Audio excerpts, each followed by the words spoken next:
Nobody paid it much attention the first morning.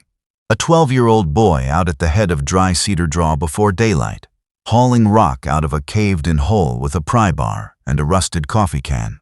The draw ran along the west side of the Salazar place, a shallow crease in the limestone that hadn't carried water in anybody's recent memory, choked with cedar and lined with the kind of pale, broken rock that turns an ankle if you walk it careless. The boy worked in the blue light before sunup, breath showing, prying stones loose and passing them up out of the hole two-handed, stacking them in rows on the bank like he was taking inventory of them. When his mother rang the breakfast bell, he climbed out, walked the half-mile to the house, ate, and went to school with mud dried to the knees of his khakis. He was back in the hole before the school bus dust had settled that afternoon. His palms were raw by Wednesday. By Sunday, half of Mesteño County, Texas had heard about it. Chilo Salazar, Chilo to everybody who knew him, didn't explain himself. He just kept moving rock. He had opened a pit the size of a stock tub down at the bottom of the draw, in the exact spot where his grandfather's old spring had quit running years back. And every day the pit got a little deeper, and the rows of spoil on the bank got a little longer. This was October of 1954, the fourth autumn of a drought that was starving the hill country a little at a time, patiently, the way a fire starves a fence post. Grown men were selling cows they had raised from calves. Church prayer lists carried more requests for rain than for the sick. Ranches that had held together through the Depression were coming apart over feed bills.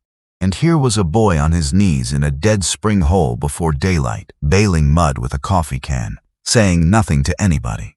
Down at Kruger Feed and Seed, where the county's opinions got sorted and priced along with its cottonseed cake, they worked the question over for most of a week and decided the Salazar boy was digging himself a swimming hole. In that county, in that year, it was the best laugh anybody'd had since spring. What nobody could get past, though, once the laughing thinned out, was not the digging. Boys dig. It was the way he went about it. He worked like a man who had been given instructions. If stories about land, patience, and the kind of knowledge that gets handed down instead of written down are the stories you were raised on, do us one kindness before we go further. Subscribe, so the next one finds you, and leave a comment telling us where in the world you're listening from tonight. Every name in that comment section reminds us why these stories still matter. The Salazars had been on that ground since 1889, when Chilo's great-great-grandfather, Anselmo Salazar, proved up 4 sections of rock and grass along dry cedar draw and set about the long argument with the country that every hill country family knows by heart. It was never easy land.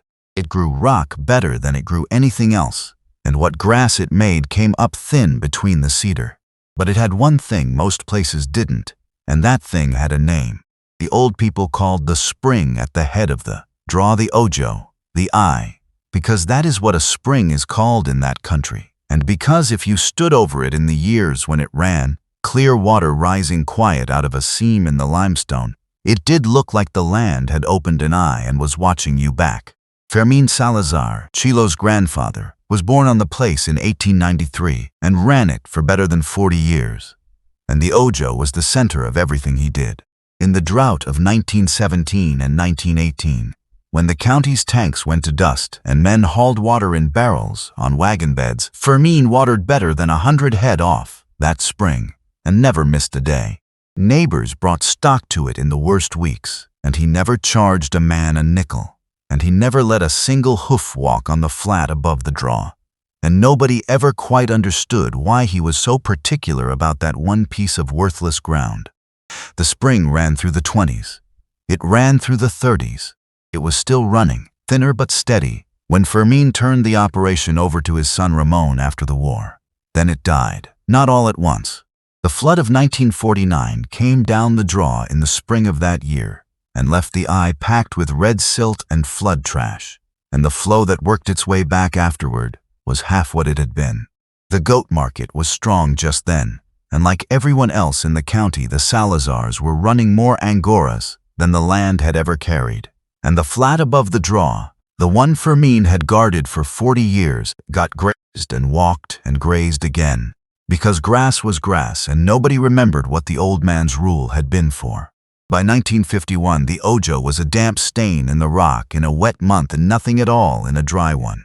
That same year, Ramon did what the times required. He hired a rig out of San Antonio and drilled a well, 410 feet to reliable water, and signed a note for $1,150 at the Stockman's Bank of Piedra Alta to pay for it. The windmill went up where the whole county could see it turning. The spring went into the past tense, the way things do, and the family stopped walking up the draw at all. Ramon Salazar was a careful man who fixed things before they broke and said about one sentence for every 10 he thought. His wife, Delfina, kept the accounts in a green ledger-ruled notebook, kept the garden alive on wash water, and kept 3 children more or less pointed in the right direction. Tavo, the oldest, was 16 the fall the digging started, already the best roper in the county 4-H and easy to like, the kind of boy strangers remembered. Rosa was 7 and could out-argue the radio. Chilo was the middle one, and Chilo was the one nobody watched. He had a way about him that the family had quit remarking on because it was simply how he was. He was the one who found the screeworm case in the spotted heifer 2 full days before anyone else would have. Not because he was looking for screeworm, but because he had noticed her standing apart from the others at the salt. And Chilo noticed apartness the way other people notice noise. He knew which live oak the turkeys roosted in and which week of fall the deer quit the flats. He walked the draw at first light most mornings before school, for no reason he ever gave, and came back knowing things. A loose wire, a new den hole, which way the varmints were traveling.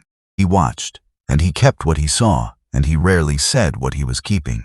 By the fall of 1954, the drought had done its arithmetic on the Salazar place, same as everywhere.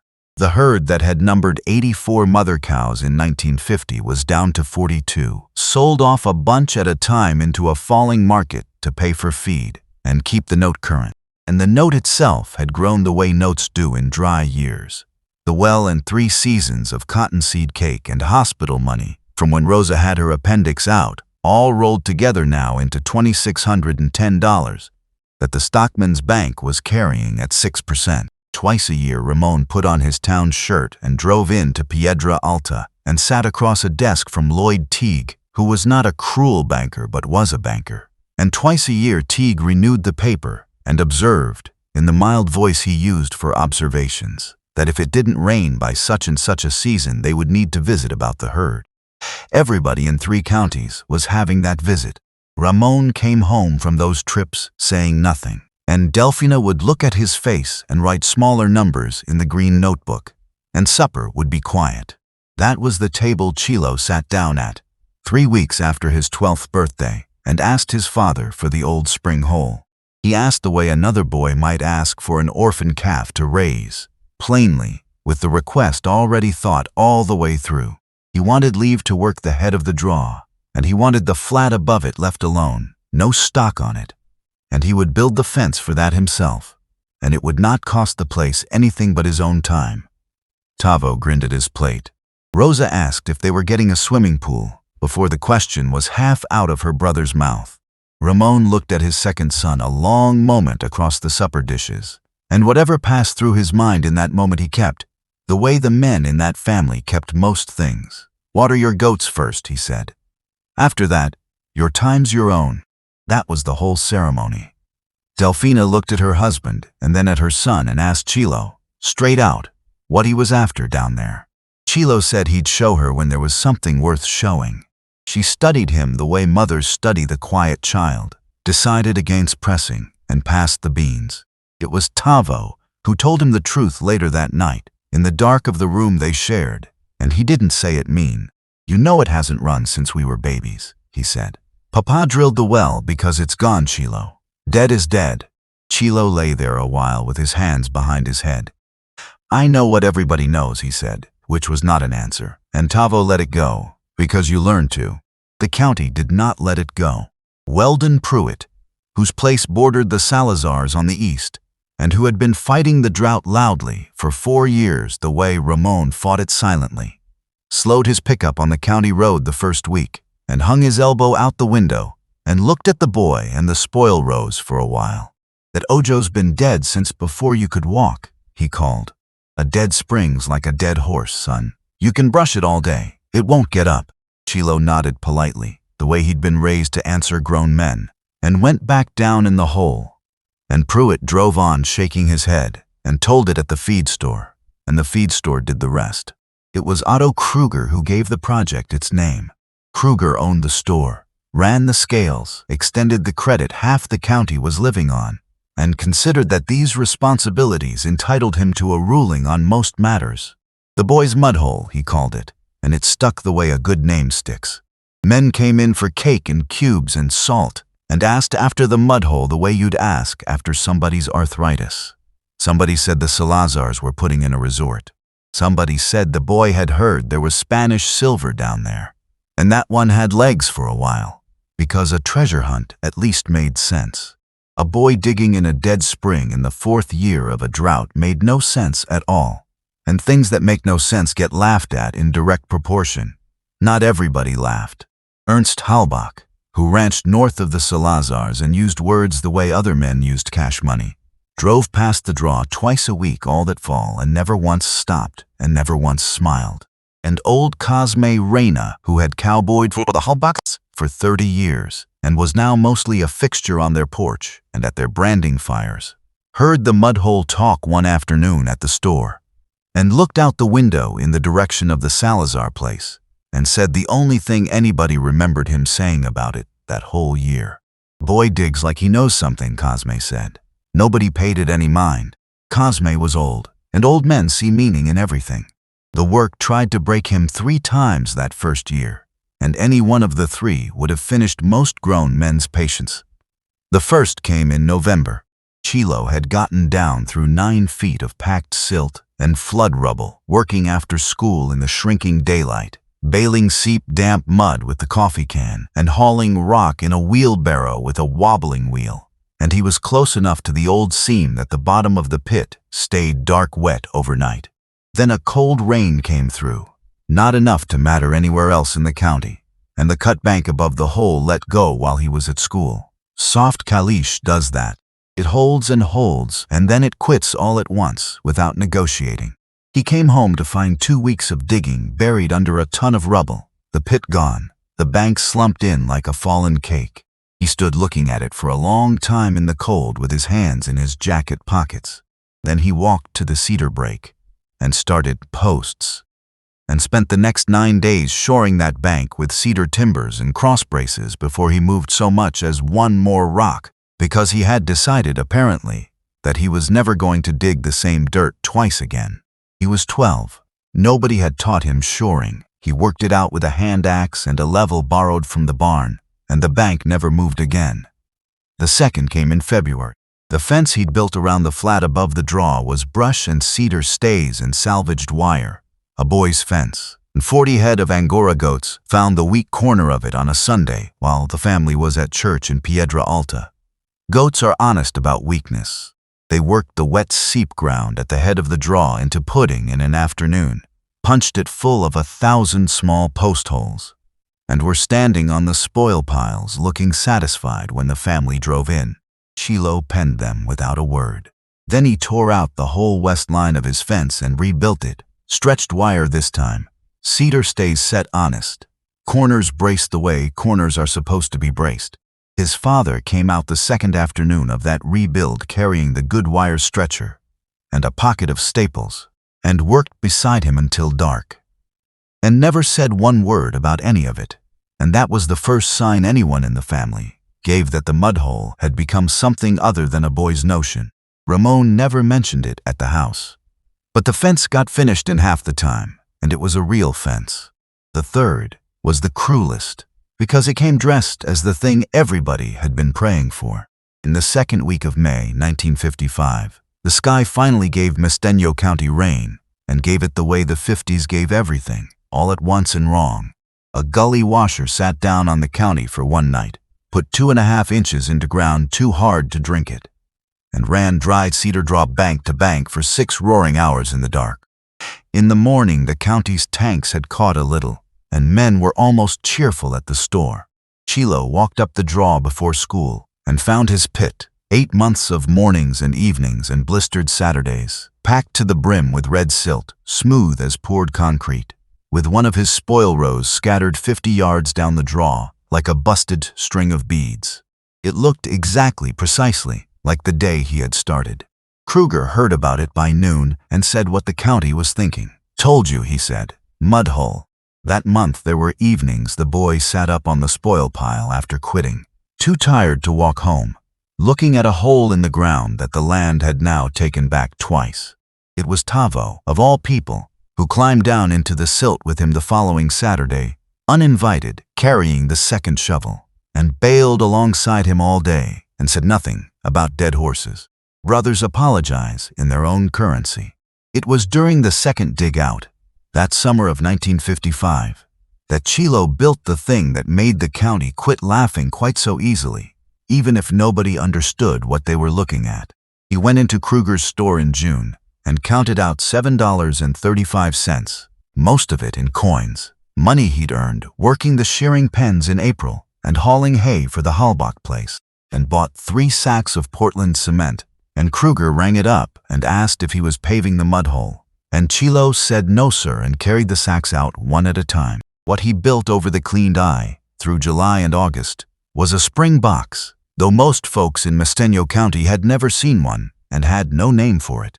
He dry-laid rock walls on a footing of washed gravel, chinked and pointed them with cement mixed in a wheelbarrow, set a short length of steel pipe low in the downhill wall for an outlet, and capped the whole works with a heavy cedar plank lid he could just barely lift. Every piece of it had a job. The gravel bed strains silt and trash out of rising water before it pools, so the eye can't choke again. The walls hold the pool steady and give the flow a room of its own. The lid keeps out sunlight, leaves, drowned varmints, and the slow robbery of evaporation, which in a Texas August will steal water off an open surface faster than a herd can drink it. And the pipe lets the water be used, troughed, carried anywhere gravity agrees to take it, without a single hoof ever touching the source. It is old, patient technology, the kind of thing that outlives the men who build it. And it went together under the hands of a 13-year-old who worked like he was following instructions, and who, the county noticed once more, had never said whose. The fall of 1955 came in dry as the 3 before it. But in October, a pair of small, decent rains crossed the county, the kind that settled dust and not much else. And something began to happen up Dry Cedar Draw that Chilo told no one.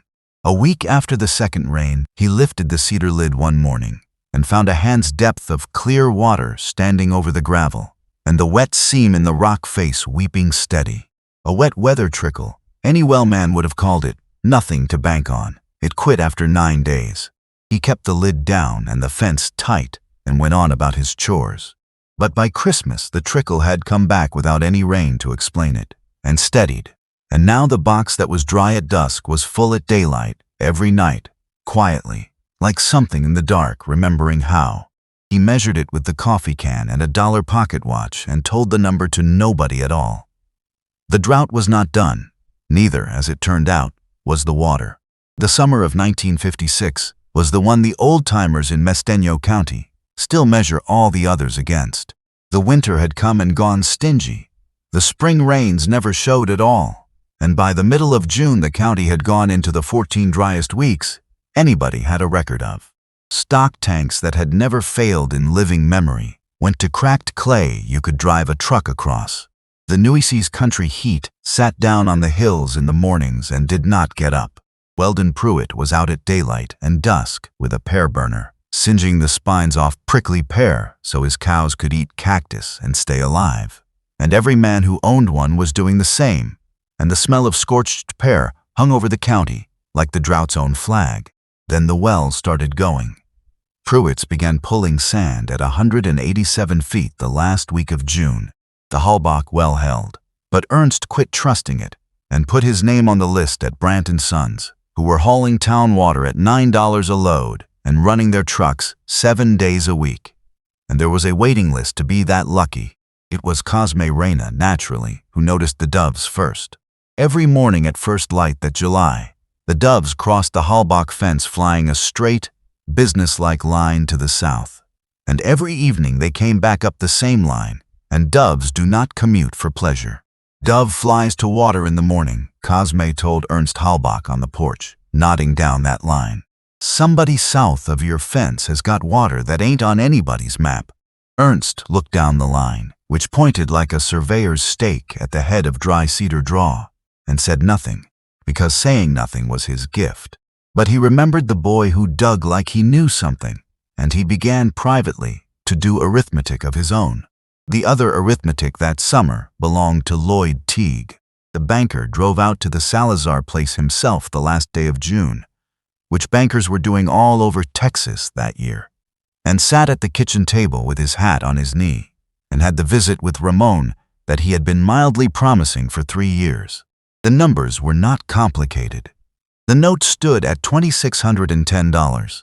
The herd stood at 42 cows, and hauled water for 42 cows, if it came to hauling, would eat the ranch alive in a season. Teague's advice, given gently because he was gentle and firmly because he was right, was to sell down to 15 head before fall, pay the note down to where it could sleep at night, and wait out the drought small. Half the county had already done it. It was the sensible thing, and it was also the kind of cut-a-cow-calf outfit does not get back up from for 10 years, and both men at that table knew it. Ramon said he'd think on it through July. Delphina wrote something small in the green notebook. In the next room, a 13-year-old listened through the wall. And the following morning he was up the draw before light, with the coffee can and the dollar watch, timing the pipe, and this time he wrote the number down. It was Pruitt who broke first, because Pruitt was the one out of choices. On the 7th of August, his last tank finished dying, and his well gave up the pretense. And a man with 60 cows and no water is a man with about 4 days of ranch left. He drove into the Salazar yard that evening with his hat in his hand, which everybody in that country understood was not about the hat, and stood by his truck and asked Ramon quietly, man to man, whether there was any truth to what folks said the boy had up that draw. Ramon didn't answer him. He set down the bucket he was carrying and walked him up the draw instead, through the gate in a boy's fence built the second time like it meant it, past the shored bank and the stacked spoil rows gone gray with 2 years of weather, to the rock box with the cedar lid at the head of it. The box was full. It was running over the outlet pipe in a clear, steady rope of water about the thickness of a man's thumb, dropping without a sound worth mentioning into the first of a line of cedar troughs that Chilo and his father had cut and set in July. And the overflow from the last trough ran back into the gravel of the draw and disappeared, the land taking back its chain. Pruitt stood and looked at it for a long time.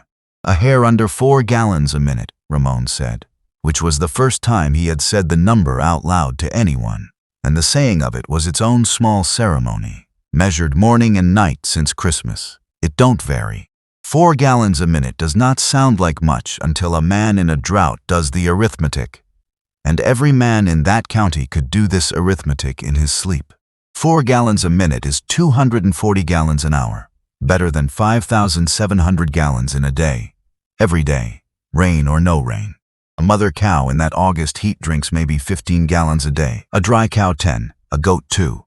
5,000 gallons a day will comfortably water 300 cows, which was more cattle than the Salazars, the Pruitts, and the Halbachs owned put together by that point in the drought. Set against it, hauled water at $9 for a 500-gallon load, came to nearly 2 cents a gallon, which, for Pruitt's 60 head, meant better than $16 a day, every day, until it rained, which was a mortgage payment a week for water. His grandfather's generation had gotten free out of the ground. That rope of water coming out of the boy's pipe, priced against Brandt & Sons, was worth over $100 a week, and it had been built by a child for $7.35 in cement. Pruitt did the arithmetic standing there, and then he did the harder thing. He asked what the boy would take for water rights through September. Ramon looked at him. "You'll have to ask him," he said, and nodded down the draw to where Chilo was walking up from his evening check. And Weldon Pruitt, a grown man with a mortgage and 60 starving cows, stood in the dusk and put his question to a 13-year-old. Chilo listened to it all the way through. Then he said the water wasn't for sale. He let that sit just long enough to mean it.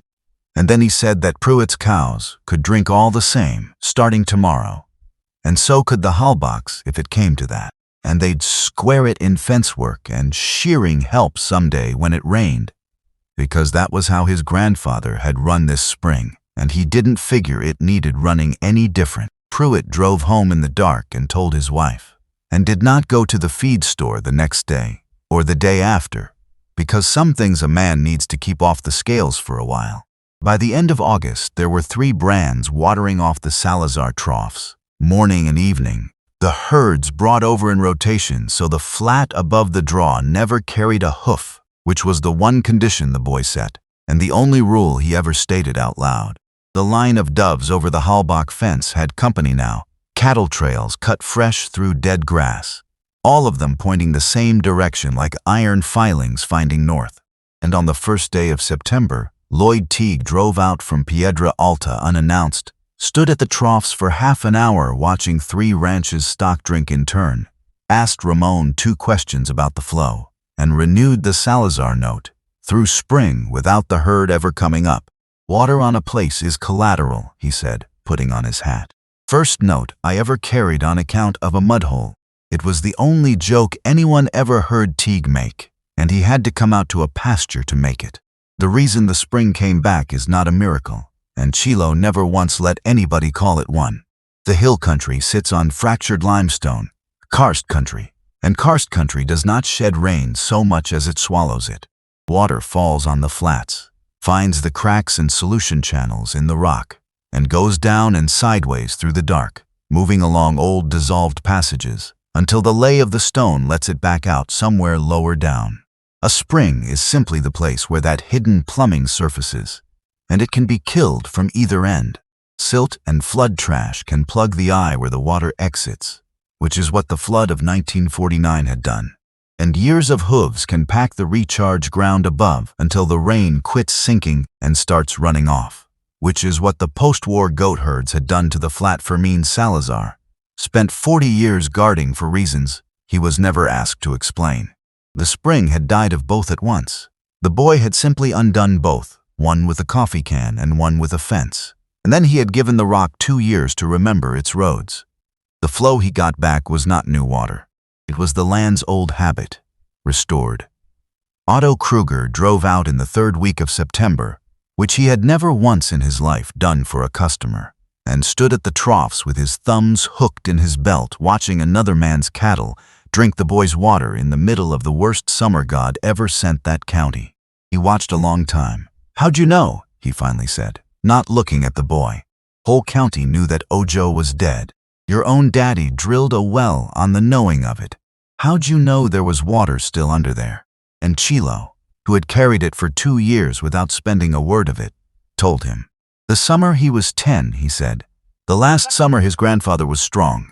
The old man had taken to walking him down the draw in the evenings after supper, most every evening for 2 months, and had taught him to read water the way other men read title deeds. Fermin had shown him the 2 big sycamores standing in the dead draw, where sycamores had no business growing, and said trees like that don't gamble. They set down where their feet stay wet, and a tree's word is good long after a map's isn't.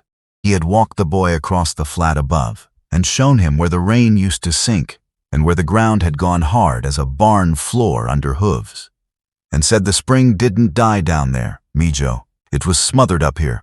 And on the last of those evenings the old man had made the boy kneel and press his ear against the seam in the limestone, in the quiet after the doves went to roost, until the boy heard it, faint and patient and unmistakable, water moving in the dark under a dead spring.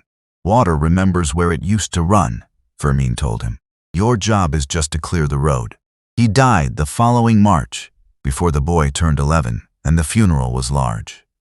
And nobody at it knew that the old man had already handed the ranch its future across 2 months of evenings, to the one grandchild who would carry it 2 years without spilling a drop. Kruger heard him all the way out. Then he looked back at the water for a while, and at the fence, and at the rock box built for $7 and change out of his own store. "Reckon your mudhole water's more stock than my well does," he said at last. And in the accounting of Mesteño County, that sentence has stood ever since as the closest Otto Kruger ever came to an apology. Chilo picked up the coffee can off its nail and dipped it and poured the water out slow, the way you do when your hands need something to say. "It's my grandfather's spring," he said. "I just moved the rocks." The next spring, without announcing it to anybody, Ernst Halbach dug out the silted seep in his own north pasture, fenced the flat above it, and built a rock box over it. And when a man at the store asked him what he was doing, he said, "Fixing a mud hole," and paid for his cement. Pruitt did the same the year after, on the seep his father had given up on in the 30s.